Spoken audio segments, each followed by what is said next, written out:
인터뷰 뉴진수.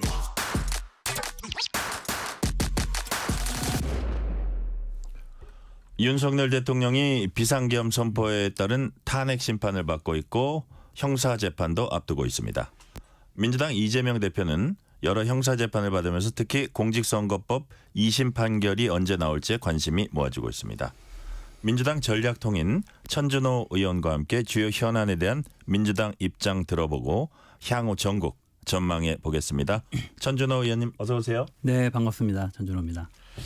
자, 어저께 헌재 5번째 변론기일 열렸습니다. 총평 어떻게 평가하십니까? 네, 처참하고 좀 참담한 심정으로 장면들을 목격을 했는데요. 한날에 대통령을 지내셨던 분인데 거짓말을 일삼고 국민을 우롱하고 조롱하는 듯한 그런 모습을 보여줘서 정말로 실망스럽고 안타까운 그런 마음입니다. 국민들은 빨리 이 내란 상황이 정리가 되고 민생이 안정되기를 바라고 있는데 대통령이 국민을 계속해서 속이고 또 자기 지지자를 중심으로 해서 계속 내란을 선동하고 있는 모습들을 계속 보여줌으로써 정말 많은 국민들이 실망하고 있지 않나 이렇게 생각을 하고 있습니다. 네. 자, 나왔던 얘기들 하나하나 조금 짚어볼게요. 네. 윤석열 대통령은 정치인 체포 지시를 했다는 걸 부인을 했습니다. 실제 아무 일도 일어나지 않았는데 지시를 했니 받았니 하면서 호수 위에 떠 있는 달 그림자 쫓는 느낌이다 라고 말했습니다. 이 발언 어떻게 보세요? 네, 검찰의 공소장에 보면 명백하게 내란 수계 윤석열의 죄상에 대해서 기록을 하고 있습니다. 관련 증거들을 네. 그대로 제시하고 있는데요. 12.3 내란은 명백한 폭동이다라고 규정을 하고 있습니다. 왜 폭동인가와 관련해서 계엄사령부를 구성을 했고 그리고 경찰을 동원해서 국회를 포위해서 출입을 제한했고 그리고 수방사를 동원해서 예를 들면 그 국회를 포위하고 또 계엄을 해제하려고 한 투표행위를 방해를 했고 그리고 특전사를 헬기를 투입해서 동원하고 그 본청 내에까지 직접 투입을 해서 네. 계엄 해제 투표를 방해했고 또 봉쇄했고 이런 과정들이 있었고요. 뿐만 아니라 체포조를 광범위하게 운영해서 시행하려고 했던 움직임들을 그대로 증거로 포착하고 있습니다. 많은 국민들이 그 당일 군인들이 둘러싸고 있는 국회 본청의 장면들을 직접 목격하시지 않았습니까? 총을 들고 뛰어 들어가는 모습들을 보셨을 거고 그리고 이 정치인들 체포를 위해서 케이블타이, 밧줄, 야구 방망이들이 동원된 사진들도 직접 목격을 하셨을 텐데요. 그렇게 말씀하시는 것 자체는 제가 보기엔 너무 손바닥으로 하늘을 가리는 거짓말이지 않냐 이렇게 생각을 하게 됩니다. 네. 어제 이제 공개 변론에 나온 증인들 보니까 이진우 전 수방사령관, 여인형 전 방첩사령관, 홍장원 전 국정원 1차장, 그다음에 곽종근 전 특수전사령관은 이제 앞으로 나올 예정인데 이분이 이제 또 국회 국정조사 특위에서 얘기하는 걸 보니까 이진우 여인형 전 사령관은 이제 어떻게 보면 그 윤석열 대통령 쪽에 조금 가까운 얘기를 하고 있는 것 같고 홍장원 곽종근 이 두 분은 정치인 끌어내란 지시 받았다라고 이제 얘기를 하고 있어요. 자, 이런 상황인데 여권에선 혹은 여권의 일부 관계자들은 이거 좀 변수 생긴 거 아니냐, 우리가 생각했던 거하고는 좀 다르게 좀 논란이 이어져 가지고 이게 좀 진실 공방을 더 벌여야 되는 것 아니냐는 얘기도 하거든요. 동의하십니까? 근데 검찰이 수사를 할 때는 뭐 여인형이라든지 그 예를 들면 특전사령관이라든지 그리고 뭐 방첩사령관, 뭐 수방사령관 이런 분들이 네. 다 체포 지시가 있었다는 것을 인정을 했거든요. 왜냐하면 검찰은 수사할 때 관련 증거 물증을 제시하면서 이제 진술을 받기 때문에 거기서는 그것을 변명하기 어려웠을 거라고 생각합니다. 그런데 어제 보니까 방첩사령관하고 수방사령관은 마치 말을 맞춘 듯이 그런 적이 없다고 이제 부인하는 장면이 목격이 됐고요. 네. 그리고 그 홍장원 국정원 국정원 전 1차장 같은 네. 경우에는 토시 하나 틀리지 않고 명확하게 기억이 난다고 해서 당시 상황을 그대로 증명했습니다. 아마 말씀을 들어보시면 얼마나 그것이 예를 들면 신뢰가 가는지 진실에 부합한지 아마 보시면서 느끼셨을 거라고 생각하는데 그분이 자기도 대통령을 좋아했던 사람이다. 하지만 그런 명령은 따를 수가 없었다라고 네. 이제 증언을 하고 있고 자기가 거짓말을 할 아무런 이유가 없지 않느냐라고 이렇게 이야기를 하고 있습니다. 30년 동안 국정원에 복무하면서 네. 국가를 위해서 충성했던 그런 분들의 발언을 그런 식으로 왜곡해서는 안 된다 이런 생각을 하고 있고요. 재판이 이제 진행이 되고 또 하면서 여러 가지 전체 실체적 진실이 네. 더욱 명확하게 드러나게 될 것이다 이렇게 생각을 하고 있습니다. 자, 그분들이 그렇게 얘기를 했지만 재판이 진행되면서 실체적 진실은 드러날 것이다라는 말씀해 주셨고요. 어제 그 국회에서는 국정조사 특별위원회 이제 뭐 청문회라 그럴까요? 그게 열렸는데 비단아씨로 불리는 무속인이 네. 이제 출석을 했습니다. 점괘가 어떻게 나왔냐, 굿을 요청했냐 이런 질문들이 나왔고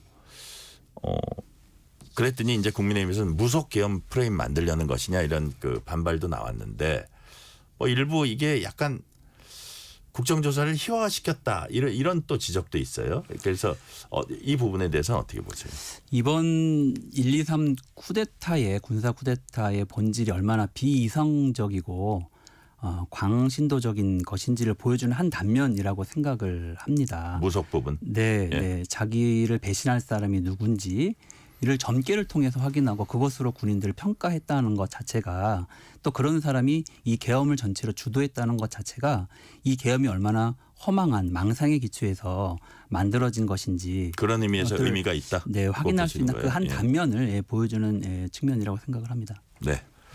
자, 지금 그 헌법재판소에 대한 뭐라 그럴까요? 윤 대통령 측과 국민의힘 쪽의 이제 비판 그런 쪽에 대해서 조금 이제 그 언급을 해볼게요. 윤 대통령 측과 국민의힘은 일부 헌법재판소 재판관들의 정치적 편향성을 문제 삼고 있습니다. 자, 스스로 뭐 회피해라 뭐 이런 요구까지 하고 있는데 이 부분 어떻게 평가하세요? 정말 이 보수 정치는 기본적으로 법치에 대한 존중이라고 생각합니다. 국가 네. 시스템에 대한 존중인데요. 공화국의 기본 질서, 헌정 질서를 파괴하는 내란을 일으켜 놓고 그 재판 과정에서도 사실은 초의 반성도 없이 헌법 질서를 부정하는 이런 행위들을 계속 하고 있습니다. 헌법 재판관들을 개인적으로 공격을 하고 이렇게 빌미를 잡아서 색깔을 칠하고 있고 헌법 재판 자체를 헌법 질서 자체를 부정하는 행위를 대통령과 정부 여당이 계속하고 있다는 것은 정말 안타까운 일입니다. 이 보수 정치 자체가 사라지고 극우 세력만 남게 되는 그런 상황으로 가고 있다고 이제 보여지거든요. 네. 정말 대한민국의 미래가 정말 걱정스러운 일이다. 만약에 그런 식이라고 하면 대통령이 서울대 법대를 나왔다고 하는데 서울대 법대 동문들은 다 재판에서 제외가 돼야 되죠. 이제 그런 식의 좀 억지 주장은 이제 그만해야 한다 생각을 합니다. 네.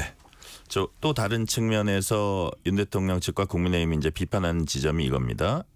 헌재가 국정 안정을 위한 신속 심리라는 명목하에 윤 대통령 사건만 지나치게 서두르면서 방어권이 침해될 가능성이 있다는 주장을 지금 펴고 있습니다. 마은혁 헌재 재판관 후보자 관련 선고 연기한 것도 결국은 헌재가 너무 지나치게 서두르다가 심지어는 뭐 그 잠재적 대선 후보를 위해서 서두르다가 어떤 절차적 흠결을 빚은 걸 인정한 거라는 게 윤 대통령 측 또 국민의힘의 입장입니다. 이런 주장은 어떻게 보세요? 국민들은 신속한 내란 종식을 바라고 있습니다. 네. 지난 12.3 계엄 이후에 얼마나 많은 국민들이 고통을 받고 있습니까? 환율이 폭락했고 주가가 폭락했고 거의 그 골목 경제는 완전히 아사 직전의 상태로 놓여 있습니다. 정말로 내년 경제가 정말 올해 경제가 걱정스러운 그런 상황인데요.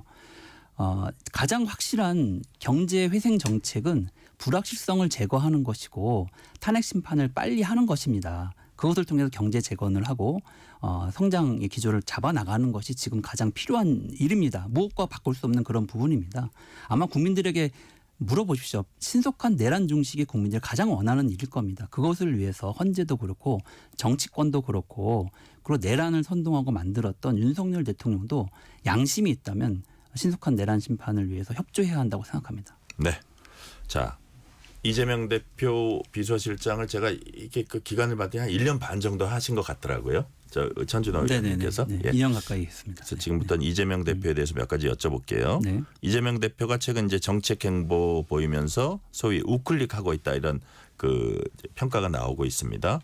대표적인 게 뭐 트레이드마크였던 기본사회 부분, 뭐 지원금 이런 부분 내려놓을 수도 있다고 했던 거고 반도체 특별법의 노동시간 탄력적 적용 어쨌든 그 52시간 그 적용 제외 문제 이런 데서도 전향적 태도를 보였습니다. 자, 왜 이렇게 태도가 뭐 갑자기라 그래야 되나요? 바뀌었을까요? 지금 상황 자체가 워낙 특수한 상황 아닙니까? 초유의 네. 계엄이 발동하고 내란 사태가 지속이 되면서 경제 상황이 너무 어렵습니다. 그렇기 때문에 지금 무엇보다 가장 필요한 것은 여러 가지 일상을 회복하는 거 그리고 경제 성장의 기초를 만드는 일에 우선 집중해야 한다라고 하는 판단을 이제 갖고 계신 거라고 생각을 하고요. 네. 그리고 여러 우리 사회의 과제들이 있습니다. 반도체 문제도 반도체 경기가 상당히 좀 어려워졌고 산업 자체가 상당히 위기 상황이라고 하는 이야기가 있는데 그러면 이 문제 해결을 위해서 어떻게 힘을 모을 건가? 그 문제의 해법과 관련해서 여러 가지 이해 당사자들 간에 상이한 입장이 존재합니다. 네. 그래서 그런 문제를 풀기 위해서 정책 디베이트라는 걸 통해서 상대방의 입장을 충분히 듣고 해결 방안을 모색하는 자리를 최근에 이제 만들었는데요. 저는 이게 왜 중요하냐면 반도체 특별법 자체를 해결하는 의미에도 있지만 네. 우리 사회의 어떤 과제를 해결하는 방식의 문제, 태도의 문제를 같이 보여준다고 생각합니다.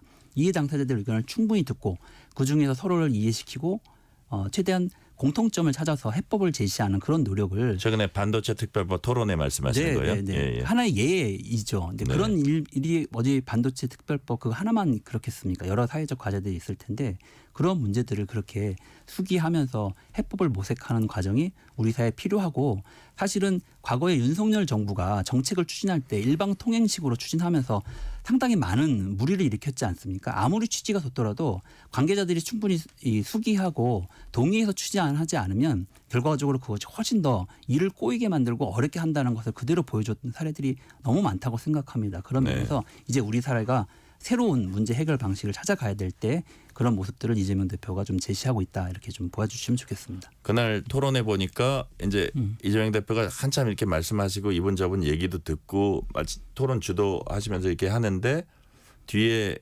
저기 정책위 의장이 네. 아이고 뭐 탄력 근로제도 그 활용하면 되겠네요. 그랬더니 아이고 그 뭐 정책위 의장이 왜 그러시냐고 이제 이랬던 부분도 네, 있는데 네. 그거 뭐 네. 제가 느끼기에는 어쨌든 민주당의 전통적 네. 그 전에 이제 부동산 문제에 있어서도 약간 정책위 의장과 조금 이렇게 입장의 차이점을 보이신 적이 있었는데 전통적 지지 세력 또는 그 노동계 이런 부분들의 반발도 만만치 않을 것 같아요. 네, 그렇습니다. 그래서 당내 자유로운 비판적인 의견도 수용을 하고 있고 예. 예를 들면 정책위 의장이 이재명 대표 갖고 있는 생각과 다른 의견이 있을 때 그걸 충분히 개진하게끔 이야기를 하고 충분히 들어서 네. 그 수용하는 과정들을 거치게 되는 겁니다. 왜냐하면 사회는 끊임없이 급격하게 변화하고 있기 때문에 네. 우리가 과거에 가졌던 생각이 그대로 적용될 수도 있지만 그것이 일정하게 변화를 겪어서 수정될 수도 있는 측면이 분명히 있기 때문에 예. 그런 것들을 유연하게 대처하는 그런 정책 결정 과정, 논의 과정이 반드시 필요한 상황이 되었다고 이렇게 보고 있습니다. 예. 자 이제 그 약간 정치적으로 해석하면 치러질 수 있는 그 만약에 조기 대선이 현실화됐을 경우에도 대비하고 있는 거다. 그래서 중도층 공략을 미리부터 하는 거다. 이런 해석도 나오고. 자 이런 와중에 이제 국민의힘에서는 이제 비판의 칼날을 세우고 있는데 당장 조기 대선이 벌어졌을 경우에 표를 얻기 위한 것일 뿐 진정성은 없다. 또 이 대표 입장이 그때그때 필요에 따라서 너무 많이 변했다. 이제 뭐 한미 동맹이니 한일 관계니 무슨 그 친기업 정책이니 이런 거에 대해서 이렇게 좀 비판을 내놓거든요. 이런 비판에 대해서 어떻게 보세요? 글쎄 윤석열 정부가 들어서서 사실 우리 사회 극단주의가 점차적으로 강화됐고 네. 그 연장에서 이번 계엄 사태가 벌어졌고 계엄이 수습되는 그런 내란이 수습되는 그런 과정에서 극우 세력이 준동하고 있습니다. 근데 이런 상황에서는 대한민국이 바르게 가기 어렵다라고 생각을 합니다. 양극단보다는 실제로 문제를 해결하는 데 있어서 필요하다면 보수의 해법을 동원할 때도 있는 거고 네. 또 진보의 해법을 동원할 때도 있는 거라고 생각합니다. 어떤 방식이 문제 해법에 더 도움이 되는가를 관련된 사람들이 충분히 의견을 나누고 토의하는 과정에서 해법을 찾는 게 필요하다고 봅니다. 지금은 윤석열 정권의 그 실패를 보면서 사실은 반면 교사를 저희는 얻고 있다고 생각을 합니다. 현실적으로 실제적으로 도움되는 방안이 뭔지를 새롭게 고민하고 정책에 대해서 점검하고 있는 그런 과정이라고 봐주시면 좋겠고요. 네. 그런 속에서 충분히 사회 구성원들의 이해관계자들의 의견을 수렴하면서 합리적인 방안을 도출해내는 그런 정치가 필요하다. 그런 정책이 필요하다고 생각합니다. 네. 자, 최근에 이제 비명계 유력 인사들이라 그럴까요? 주요 인사들 김경수 전 지사, 임종석 전 실장 이런 분들이 좀 발언을 하더라고요. 그래서 발언 내용을 보니까 뭐 대선 패배 책임론을 지난 대선 패배 책임론을 얘기하기도 하고 뭐 개헌 얘기를 하기도 하고 그다음에 뭐 이렇게 뭐 굴욕감을 느낀다 그러나 이렇게 그 당을 떠난 분들에게 사과해라 뭐 이런 얘기도 하고요.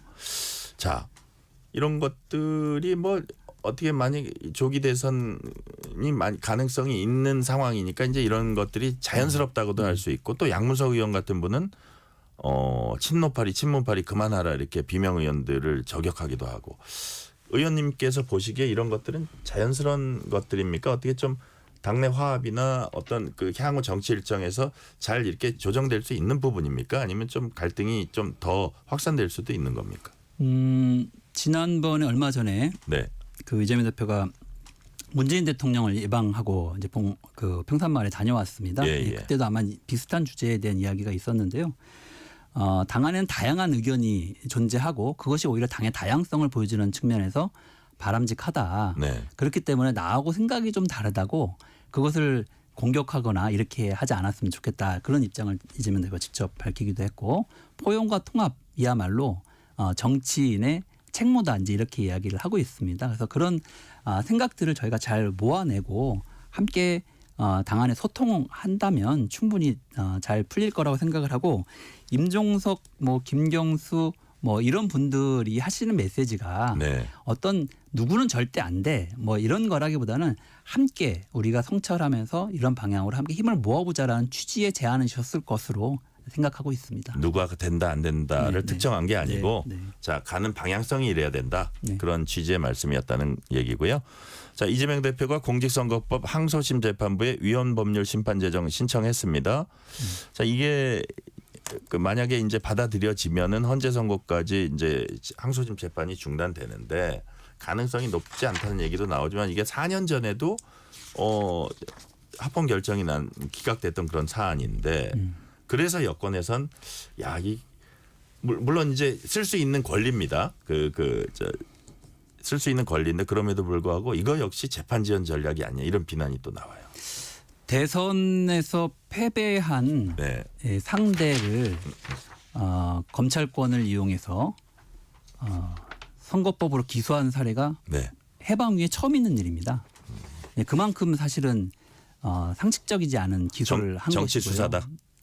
예. 이게 뭐 예를 들면 금품을 살포한 것도 아니고 방송에 나와서 지금처럼 이렇게 인터뷰하고 이야기하는 과정에 한 말을 가지고 상대방의 그 선거권 자체를 아예 박탈하겠다라고 하는 이제 이런 시도거든요. 상당히 정치 탄압적 요소가 강하다. 그리고 초유의 일이다 이렇게 좀 먼저 봐주셔야 될 것 같고요. 이번 조치와 관련해서는 변호인단이 아마도 기본권 차원에서 그리고 과거에도 이것에 관련된 위헌과 관련된 논의가 많이 있었기 때문에 그런 차원에서 이제 다시 환기시키는 목적으로 했을 것이라고 생각이 듭니다. 아마 이제 변호인들은 그런 고려를 충분히 할 수 있었을 것 같습니다. 자, 의원님 말씀은 이해가 되는데 사실 또 공직선거법상 허위 사실 얘기하는 거 이거는 우리 정치에서는 되게 또 중요하게 여기는 가치인 것 같기도 해요. 그러니까 근데 그럼에도 불구하고 의원님 말씀은 어쨌든 대선 후보로 나와서 치열하게 다퉜던 사람에 대해서 이런 혐의로 이렇게 강력한 수사를 하는 건 처음이다. 그런 말씀이신가요? 네, 그렇습니다. 네. 네. 그리고 이번에 뭐 그런 위헌 법률 심판 그 제청 과정이 재판 자체를 지연시키는 것은 아닙니다. 현재 재판부가 그걸 판단해서 봐서 재판을 바로 진행하겠다고 하면 일정의 별 지장 없이 진행을 하게 될 거고요. 네. 그동안에 이재명 대표는 윤석열 정부 들어서서 모두 6번의 소환 그리고 6번의 기소 5개의 재판이 지금 회부돼 있습니다. 예. 다 그게 윤석열 정부 이후에 만들어진 거거든요. 그 과정에서 80여 회 정도의 압수수색도 받았고 네네. 많은 경찰 조사, 검찰 조사를 다 받았습니다. 그만큼 법 절차 진행을 부당하다고 생각하지만 다 협조하고 다 그동안 받아왔습니다. 그래서 그것을 회피했다, 지연시켰다고 이야기하기 어려운 부분이 있지 않나 이렇게 생각합니다. 그동안 사법 절차를 충분히 다 받아왔다는 말씀이시고요. 네, 네. 자, 조기 대선이 만약에 현실화된다는 가정을 해봤을 때 그 가정을 하고서는 지금 각종 여론조사가 나오고 있잖아요. 네.